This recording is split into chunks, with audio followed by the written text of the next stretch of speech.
Many people, particularly youngsters, want to be a diplomat. One of them is probably you. But do you know what are the trials and the tribulations of becoming a diplomat?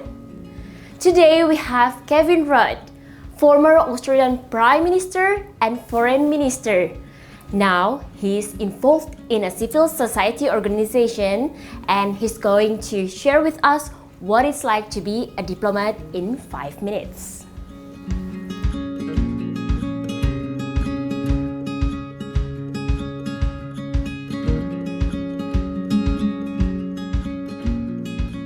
In the interview, I would like to know what was your biggest challenge when you were still developing your career as a diplomat?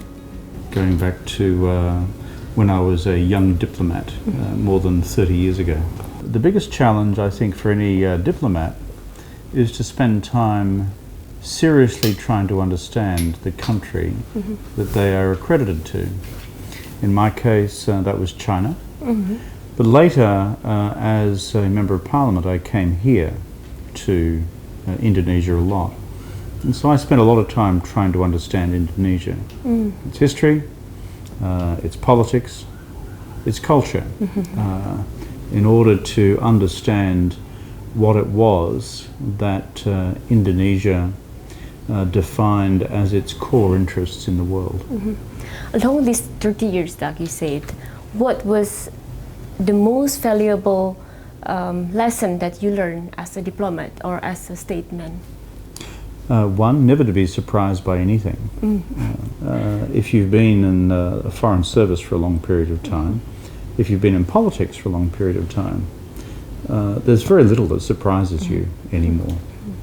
Then I think, apart from not being surprised, the second thing you learn is never to react immediately. It's very important to pause, to reflect, to think, to analyse, to consult, then to decide what you're going to do. And thirdly, do it. And also you have experience of becoming a foreign minister and then also an Australian Prime Minister, and now you're involving in civil society. Could you please share with us how can one get into a career at the intersection of domestic politics, foreign affairs, and academia? Well, the key thing for anybody, young person starting out in life, is to spend a lot of time understanding yourself.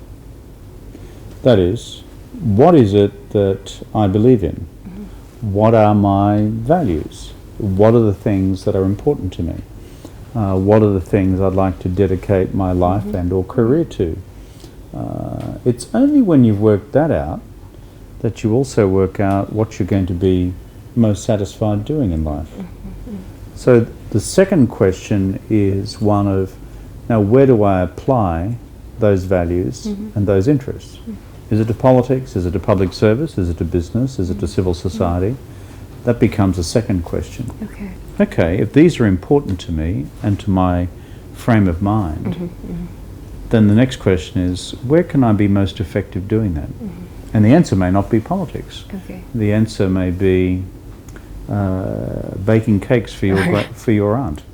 And also you have built this international career by learning other cultures, in particular Chinese, like Chinese language and also Chinese history. In today's climate, what language would you recommend people to learn? Australian. Of course. Why is it? Because most English speakers don't understand Australian either. No, it's a joke. It's okay. Yeah. It's a joke. It's a joke. But it's okay.